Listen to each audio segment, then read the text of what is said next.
All right. I see a few more people coming in, so thanks for making the time. We have some introductory slides anyways at the beginning, so I guess let's get into it. Um, let's give you some overview first, what we're gonna do in the next few minutes. So before we start, a few things to note. So we will roughly try to stay on schedule, won't be talking all the time, so we really hope that you also have some time to ask some questions. Also at the beginning, at the end of the presentation, but also don't hesitate to ask any questions in between. I will try to do some breaks in between to just ask you what you think about this. And so feel free to jump in if you want to. Also, you might have noticed that you can turn on off your camera and also your microphone on your own. I would ask you to kind of keep your microphone muted if you don't have any particular questions. But this video will also get recorded.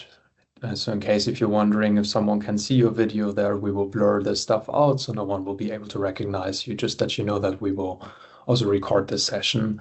And what you might have also noticed is that there are also a few colleagues of mine in the call from MaceMap and ThingIt. So we often use these presentations also for educational purposes, just that our colleagues also from internal teams who are not so customer facing just also get a chance to see what we're doing, what we're thinking about, and what we want to try to achieve with our customers. So without further ado, if you don't have any questions about this, let's jump into it and give you maybe a quick intro about who we are and what we do. Um, my name is Marvin. I'm going to do the presentation today, and in general, I'm presenting today how we think about workplaces, especially. I've been with ThingIt, now MaceMap Workplaces, for 5 years by now. Actually, I had my anniversary just a few days ago.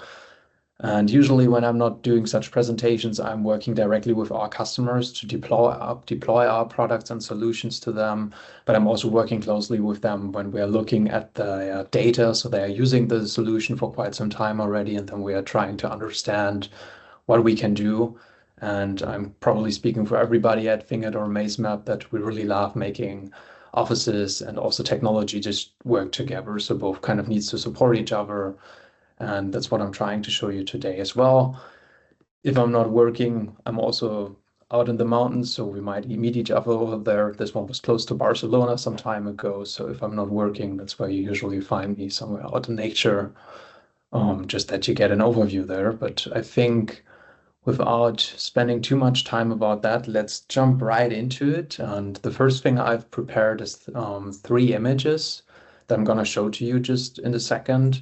And I just want you to briefly reflect with yourself what kind of feelings that evokes about how you think about your offices, if you feel good about it, if you think that's more causing some kind of anxiety.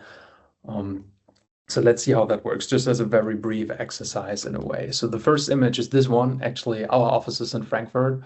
I was the only guy at the office on that day. And I'm not sure how you feel about that. For me, that was a little bit depressing in a way because it was just empty, didn't evoke any emotions in a way. Um, Not sure how you feel about such an empty office. That's kind of what I want to evoke here a little bit. Then, honestly, I didn't find an image of a full office after COVID, but so I took this one from a subway station. Not sure how you feel about this image. So it's a very stark contrast, right? Most of the people kind of look annoyed that it's all cramped together.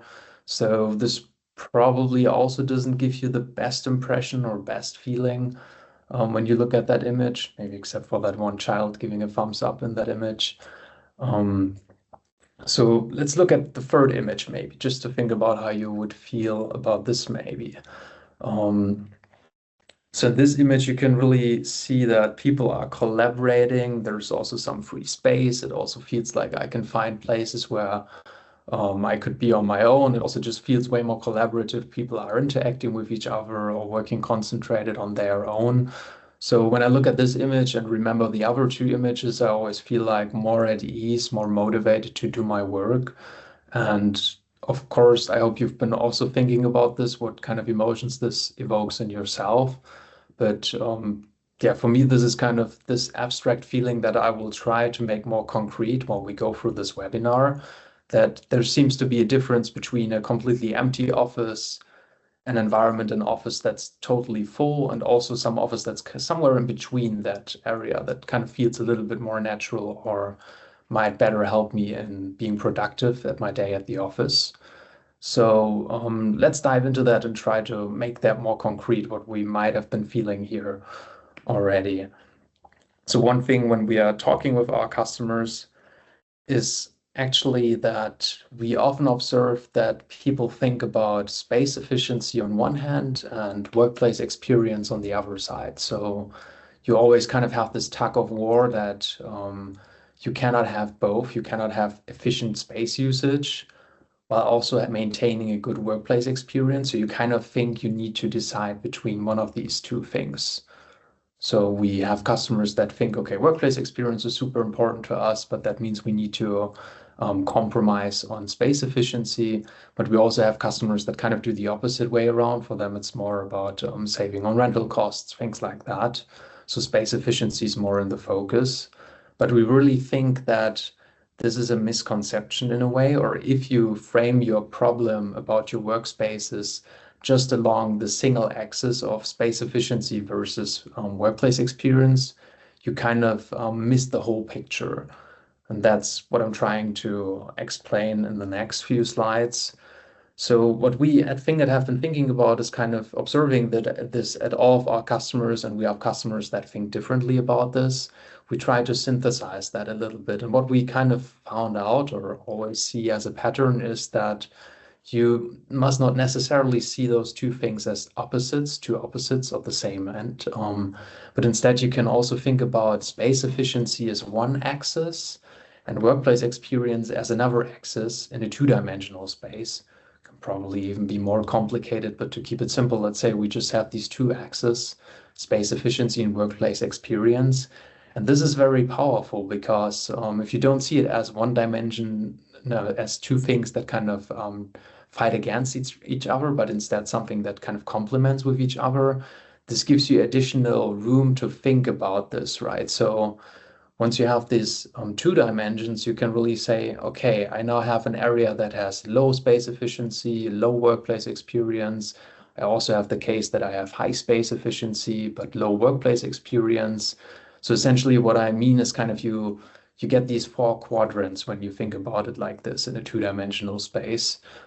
And the interesting thing is now, this is all built up based on discussions we've had with our customers, right? So the interesting thing is really that when we talk to our customers, we can kind of find them within this model. So we have customers that really think about, or at least when we talk to them at the first time, they might say to us, for us, it's a no-go if an employee should not find a desk at any moment. So for them, it's really important on a workplace experience perspective that if someone needs a resource like a desk or a meeting room, they should always be able to find it. So for them, it's not a matter of being efficient at their space use. They just want to have enough desks for everyone. But this, of course, could also mean that you always have like more desks than people need. So this could also imply some waste. But that's something where we oftentimes see customers of ours kind of focusing their workplace strategy onto. And similar, of course, you can think about the opposite thing. So we also have customers that say to us, okay, if we don't have enough desks for everyone, maybe even be as specific as like, okay, 3 days a month, that's totally okay to not have enough desks for everyone. We also have these customers. So they really focus on more of the space efficiency side than the workplace experience part here. One of my colleagues actually has been working for a company that did this quite aggressively, and he told me that at one time he came to the office and he actually had to work sitting on the stairs because there was no other desk available at the office. So they would definitely be kind of around there, more on the space efficiency part than the workplace experience. And of course, you can argue that my colleague there probably didn't have a good workplace experience and probably also wasn't too productive. So you can already see that space efficiency and workplace experience are probably kind of tied together. It's hard to see it as those two opposite ends. And of course, I plan to show you these two quadrants first, because when you think about this, if I draw in this line again, this is kind of the case we've already had in the one-dimensional situation, right? So we have customers that think about only workplace experience on the left side in the one-dimensional case. And we also have customers that only think about space efficiency on the right side of this. And the really important and powerful part of the model you can see here. And honestly, once you understand this, I believe you could already lead the webinar in a way. The key message is really, now that you look at 2 dimensions, you get these 2 additional quadrants here, and you can already see that this line of the 1-dimensional case, it kind of passes through that bottom left quadrant. And that's more based on our experience, more anecdotal than scientific, I guess. But what we really see and believe into is that when you as a company only focus on workplace experience, or you only focus on space efficiency, so you think about this 1-dimensionally, you will probably land somewhere in between. But the interesting thing is really you don't just land in between of a 1-dimensional space, but instead you kind of land in that bottom left quadrant where you kind of have bad workplace experience and also no good space efficiency. So that's kind of the most important message of this model, that we time and time again observe companies focusing only on one aspect of their workplaces, either experience or efficiency, but that always kind of causes them to kind of achieve none of those. And of course, it also makes sense you get that additional quadrant that we really believe, and we see that with our most successful customers, that there is a way out of this. That's what we call the workplace equilibrium. That's the top right quadrant, of course, where we talk to customers and we really observe that as well, that there is a sweet spot where you can have high utilization, but also kind of stimulate collaboration, creativity, all these important workplace experience related aspects. So that's really the most important takeaway. So when you start thinking about this like 2 dimensions that kind of need to work together, you get these 2 additional quadrants that really remind you where you want to be. Usually you do not want just one of these, but you really want to aim to get into that top right quadrant. So maybe to summarize that a little bit, what you can really think of is if you're in the top left quadrant, you probably have a lot of wasted capacity. That's usually something you do not want to have, waste. If you think about the images I've shown earlier, you could argue when you aim to enhance your workplace experience that you provide an abundance of resources for everything. But there is this interesting inversion that once you have too much of everything, people will feel alone or isolated at the office, like that empty image I've shown at the beginning. So we have customers that have way too much capacity with the aim of providing enough of everything, but essentially they kind of overshot their goal, which has the inverse effect that workplace experience gets worse again because people get what they need, but they don't find their colleagues anymore, things like that. And of course, usually the most intuitive one, of course, is the risk of overcrowding. So if I just focus on space efficiency, I risk that people do not find a desk, like a colleague of mine who had to work on the stairs then. So that's something you want to avoid. That naturally has a bad impact on workplace experience. And but of course, like I said, you kind of get these 2 additional quadrants as well. So you have this demand-driven space allocation where you really might try to make sure that you provide as much space as needed, as efficiently as needed, but you also keep the workplace experience in mind.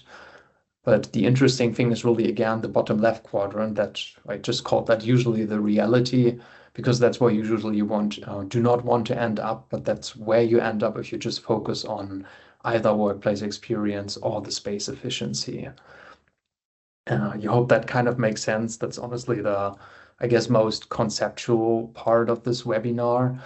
What's really important when we now get into more of the examples, how customers actually work with this, where we can apply this, I think that makes it a little bit more tangible as well.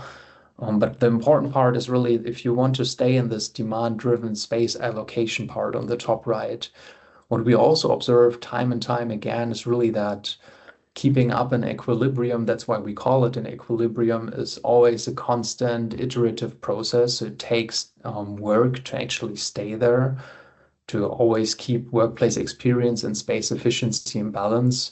For example, one of our customers, a large chemicals company here in Germany, we also have a success story with them. But essentially, they have planned work together with architects and have made a lot of surveys before they built their new office spaces, But interestingly, even though they did all this preparation at the beginning, they still kind of, at the day they moved in, they already noticed that their plans were outdated and they had to take adjustments to really fit the demand of their employees to the space, or the space fit the space they have, the service that they provide, actually to the demand they actually observe within the office.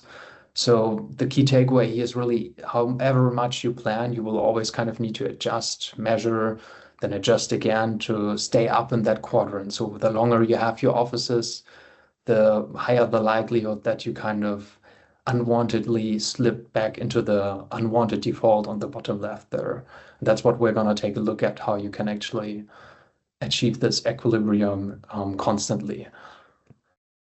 So let's take a look at some of these examples. I hope that first part already made sense. If you have any questions, that would be kind of the first part where feel free to kind of hook in and ask if something was potentially unclear.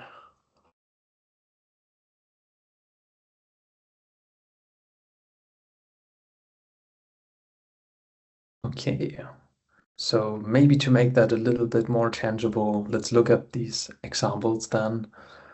So what I did, and maybe some of you have attended some other webinars of mine, so you might recognize some of these data samples that I'm going to show. But even if you know them already, it might be useful because they are now kind of recontextualized into this workplace equilibrium model we've discussed just now. So let's take a look at that. So where am I? Let's have a customer example here to make it a bit more understandable. So let's say this is one of our customers and they are a large international company with sites all around the globe. One very interesting part here, and I guess that's specific to every company, in their case, they have very high employee growth, over 50% until around 2030. So they actually have more of the challenge that they need to fit all these people into the right spaces, and they need to find out, can they still fit more people into the spaces they have? Do they need to build more buildings? Does it make sense to rent something, to explore new categories? So that's a very interesting problem space to be in. And something that they already observe is that meeting rooms are always scarce. So when they ask their space managers or location managers, they always get the feedback that meeting rooms are not available when employees need them. Everybody gets complaints that people can't find a meeting room when they need it. And honestly, I've been to this at this customer side a lot of times, and it's really funny when you open our app and you try to book a meeting room for right now. They have like 300 meeting rooms on their campus, and 3 of them are available when you try to book a room between 9 and 10 in the morning. So that's really crazy. They don't have any capacity available, or at least that's how it looks like. And on the other hand, even if you would not measure this value, there is a feeling that desks are more readily available than meeting rooms. So no one is complaining that they cannot find a desk or something. So my colleague from earlier, he would probably not need to sit on the stairs at this company. And I can confirm that again, when you walk through the offices, you really see that there is a lot of free space, available desks. And of course, one other interesting thing is actually that this customer desk should not be booked. So that's also a decision we often see at customers, that they do not even need a booking solution because their model is a bit more flexible there. So rooms are bookable, but for desks, it's really more a come and serve. You just come to the office and find a desk. And of course, if there are so many desks available, you probably also don't need to book in advance because you know you can find a desk. So what this kind of tells us in regards to the workplace equilibrium model already is those 2 things probably. So one thing is really the workplace experience is probably already worse because we get complaints that people cannot find a room. So this is one of the very typical examples where you have high space efficiency in a way. So when you look at your data, you might really see, oh, my rooms are always fully utilized. So that's a great sign, right? But on the other hand, people complain that they cannot find a room when they need it. So you kind of achieved high efficiency in what you have there, at least isolated, just looking at the spaces. But people still complain that they can't find a room. So that's probably not a situation that you want to be in. So you would probably want to change something there. And the other thing is really, and I get that feeling a lot when I'm there, that you might actually feel alone because you have so many empty desks there. It's quite common that you just sit around in an office with 100 desks and you're almost the only person there. So that, of course, gives you that feeling of loneliness, like I've shown you in the first image at the very beginning. And of course, it's also a waste of space if you have so many desks not being used. So those are kind of the two core things that kind of immediately jump to mind when you think about the situation from a workplace equilibrium perspective. So let's try to systematically go through this problem. And the first thing you might really want to think about is not enough rooms. So what do you even make out of this assertion that people say they don't have enough rooms? There's actually a lot of ways you can think about this, and I intentionally show an image of an empty room in this case. I guess all of you guys know that situation that you try to find a room, or you walk around your building and you notice that there's a lot of rooms that are booked, but no one is sitting in there. So they are booked but not used. That's an interesting one, right? So people complain they can't find a room, but maybe it's less about those rooms actually all being in use and being needed, but more about the rooms being always booked and taken by someone else without actually being used. So that's something you can think about this problem. So it's less about the physical space, but more about how you distribute and allocate that space to your employees. But of course, this also has another thing that we often observe is that you do have high utilization. So all your rooms are always occupied. But when you actually go around and start counting how many people are within these rooms, you kind of notice that the rooms are usually not highly utilized. So you have like two people sitting in a 10-person room. So they are technically always in use, but they are not used very efficiently. I'm going to show you a more detailed chart about this in a minute, but you can already see, so being told that you don't have enough rooms or people complain that they can't find a meeting room can actually have a lot of different reasons, not just necessarily that you need to build more meeting rooms. You really need to think about this from a lot of different perspectives. So one thing that we often recommend to do first is really before you even need to do any investments into your space, that you really think about, is there maybe a lack of transparency in my spaces? So one thing that you could potentially do is really just introduce a better solution for room booking. So of course we do that at our company, that we can give you an app or also an Outlook add-in that really helps you to find the best meeting room around. But not talking about our products today. The important part is really just, I also have anecdotes about that. So we've had a customer that came to me in one of our discussions and he told me he's sitting at the ground floor office building, but technically he can work from anywhere, or he can book meeting rooms all over the building, so also on the fifth floor. But that's kind of hard to go there and check if the room is available. And Outlook is also kind of not the quickest tool to do that. So he really likes to use our app, for example, to just quickly look, is there a meeting room available on the fifth floor without needing to walk there, without needing to click a lot. He just gets that information immediately from the app. So even though he doesn't sit in that area and in his area everything might be always booked, through more transparency through a booking solution, you can really help people find what they need more effectively. So it might just be that within the space that people see nothing is available, but if you give them the right tooling, they might be able to still find some available room at the back office in some kind of corner that they actually are able to book, but never knew that there was a room that they could book in advance.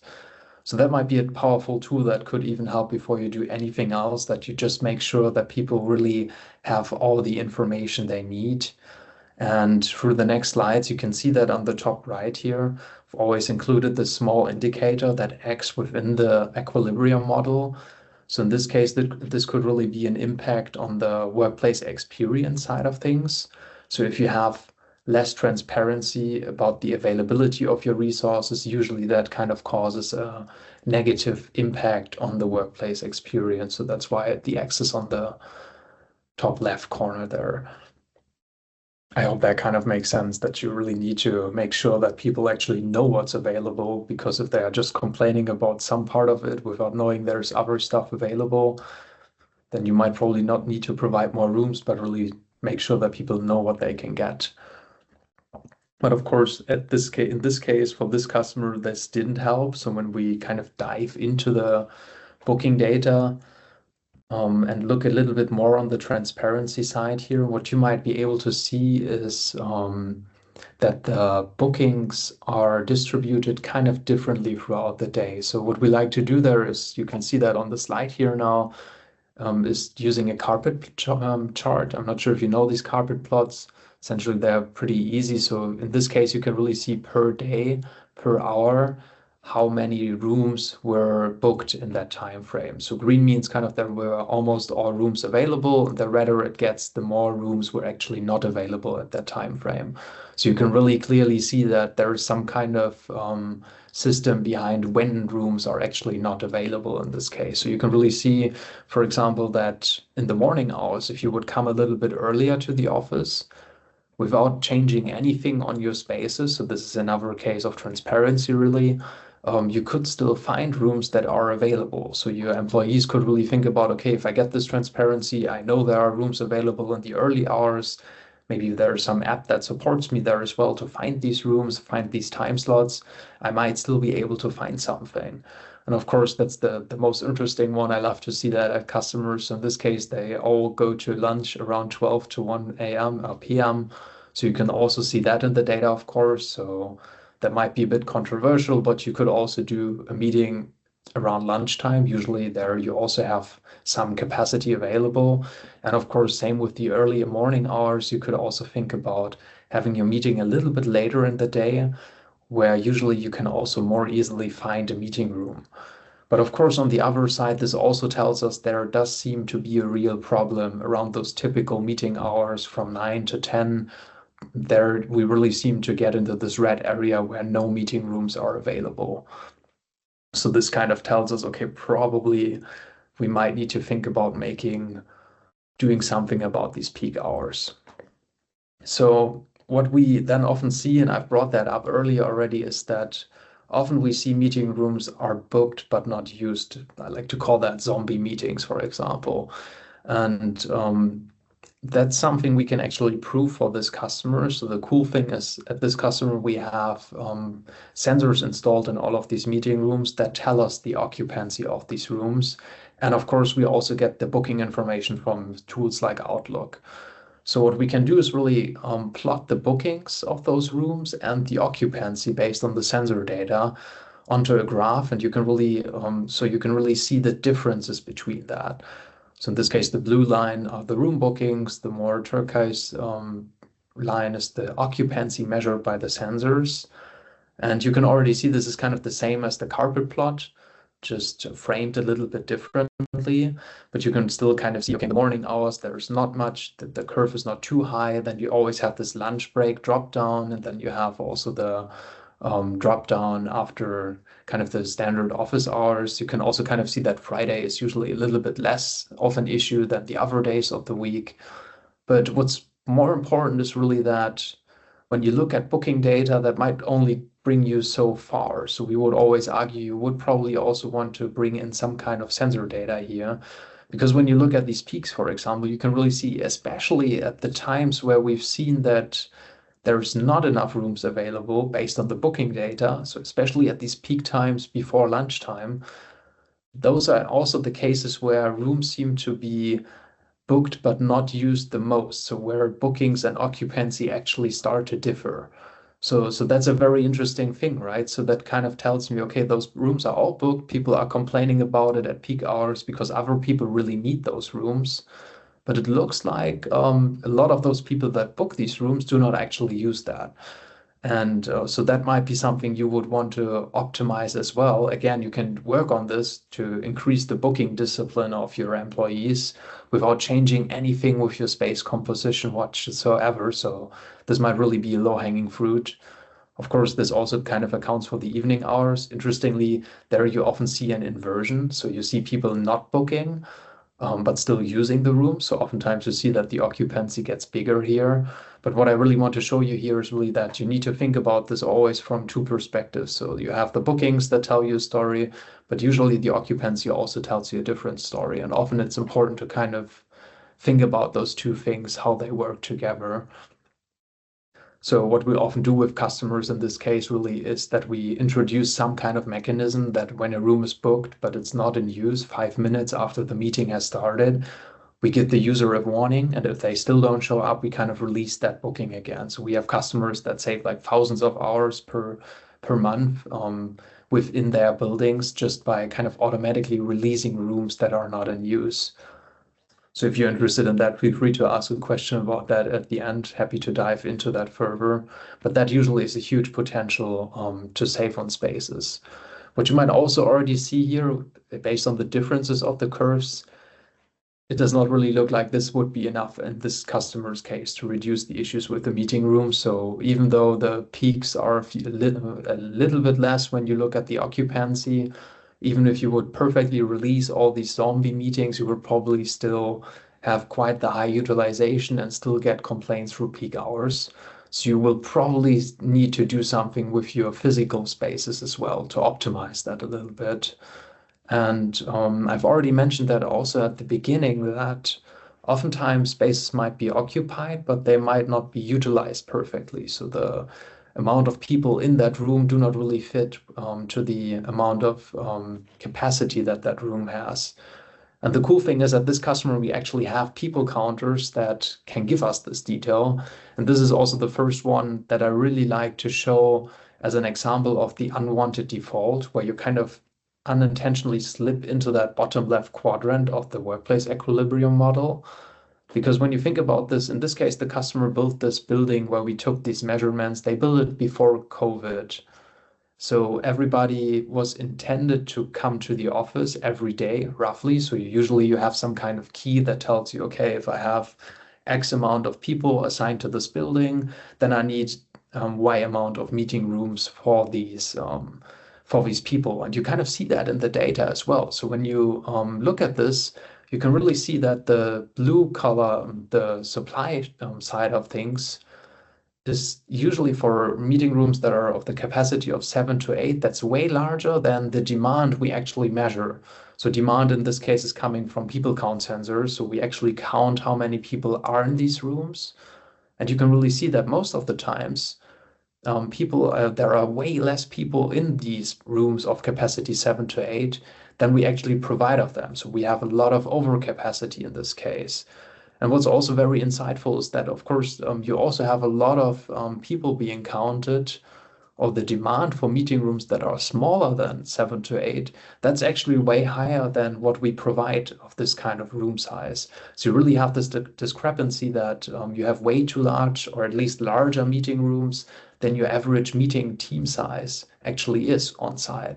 And that's a really good example of the unwanted default, how you kind of slid into this behavior where you have bad space efficiency and also a bad workplace experience over time, because kind of this customer planned this before COVID, like I said.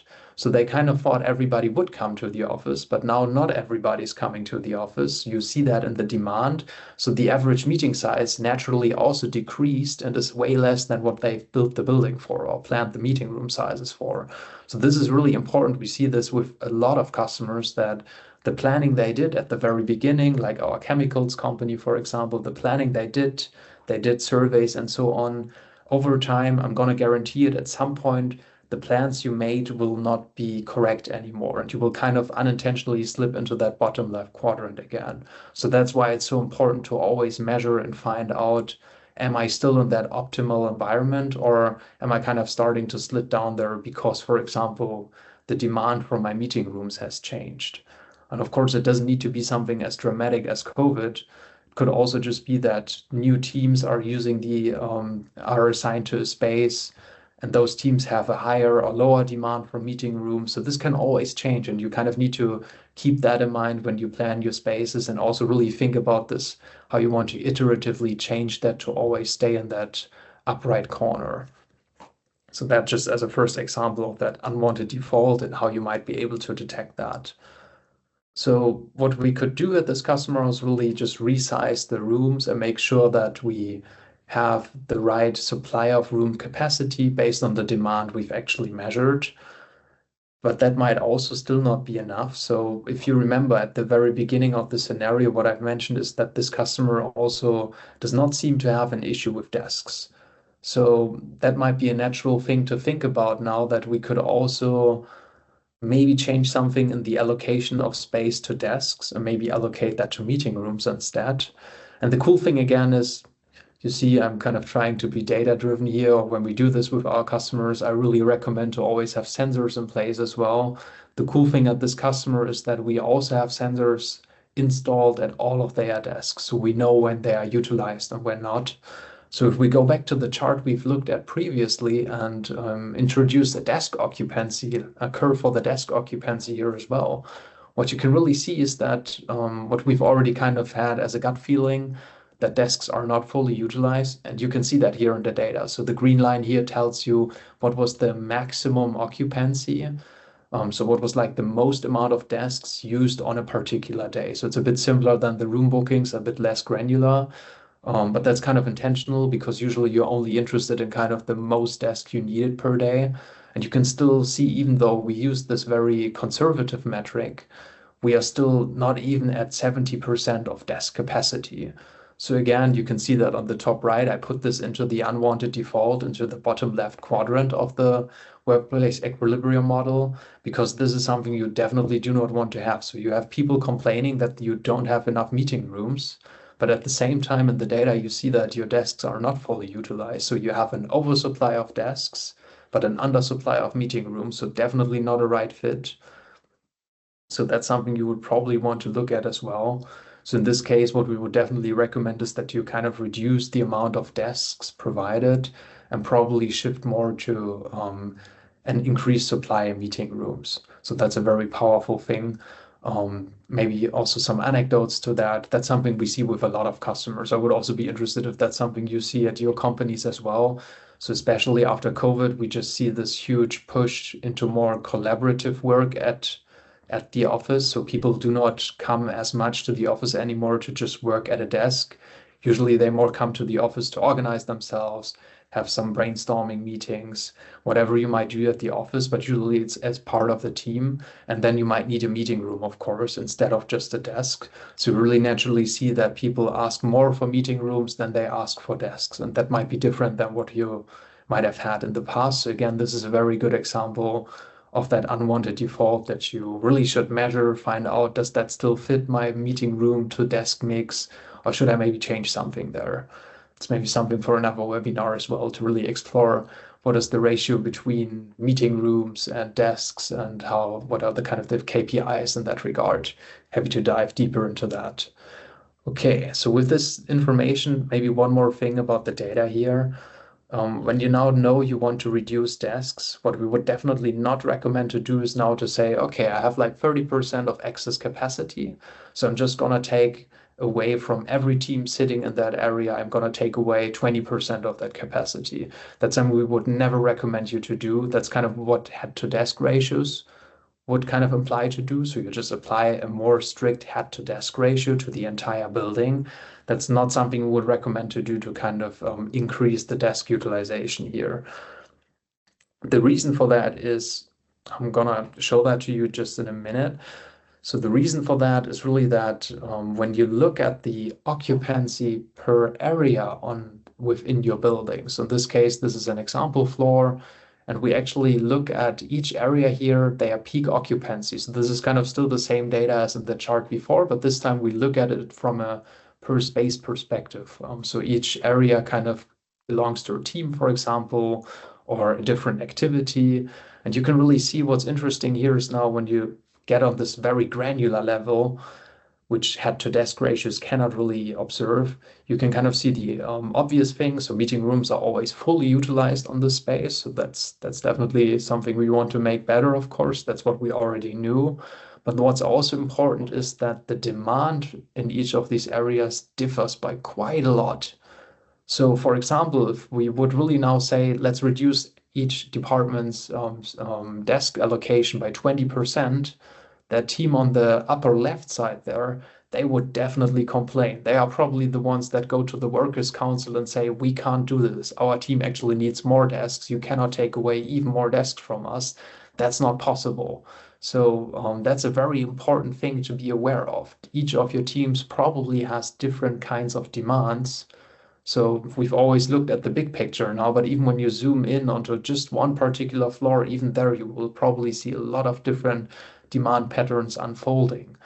But of course, what this also kind of helps us with is we can kind of guide the discussion a little bit. So maybe we do not just kind of reduce the amount of desks for each team in this area, but instead we kind of look for an area that doesn't use desks particularly or suspiciously low. So in this case, on the bottom area, you can see this area that doesn't even use 50% of their desks in peak times.